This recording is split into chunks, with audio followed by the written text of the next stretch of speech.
Tu te sens paralysé par ton avenir, tu penses à tout ce que tu n'as pas accompli, et si la solution n'était pas de voir tout le chemin, mais juste le prochain pas. Bienvenue dans l'épisode numéro 25 de Comment retomber amoureux de Jésus. Laisse-moi te parler de cette histoire d'un voyageur en Israël au 19e siècle. La nuit tombe, il n'y a pas d'électricité. Et le guide dans le voyage, au lieu de prendre une grosse torche, attache une petite lampe au pied du voyageur. Alors le voyageur est frustré. Il dit « Je ne vois rien, je ne vois juste qu'autour de moi ». Le guide lui répond que c'est suffisant pour voir autour et avancer. Et c'est exactement comme ça dans le psaume chapitre 119, verset 105. « Ta parole est une lampe à mes pieds. » Une lampe pour tes pieds. Pas un projecteur pour ton avenir. Et comprendre ça pour moi, ça a été très libérateur, parce que ça m'a appris à stopper de vivre les problèmes de demain avec la grâce que j'ai aujourd'hui. C'est comme la manne dans le désert. Dieu nous donne juste assez pour aujourd'hui. Pour ce qui est de demain, il a déjà quelque chose de prévu, mais ce sera pour demain. Dieu ne donne pas la moindre d'un mois, de 2 mois, de 3 mois pour le jour. À chaque jour suffit sa peine, et il sait très bien ce par quoi tu traverses. Jésus ne te donne pas la grâce pour tout l'escalier d'un coup,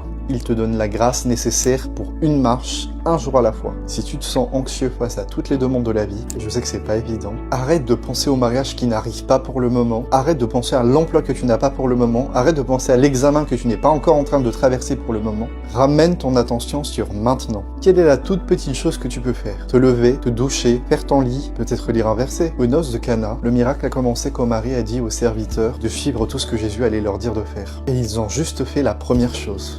Verser de l'eau dans des cruches. On connaît tous l'histoire, ça s'est transformé en vin. Fais juste le premier pas et Jésus s'occupera du reste. Et n'oublie pas que toute chose concourt au bien de ceux qui aiment l'Éternel. C'était l'épisode du jour, à très bientôt pour la suite. Abonne-toi pour ne rien rater.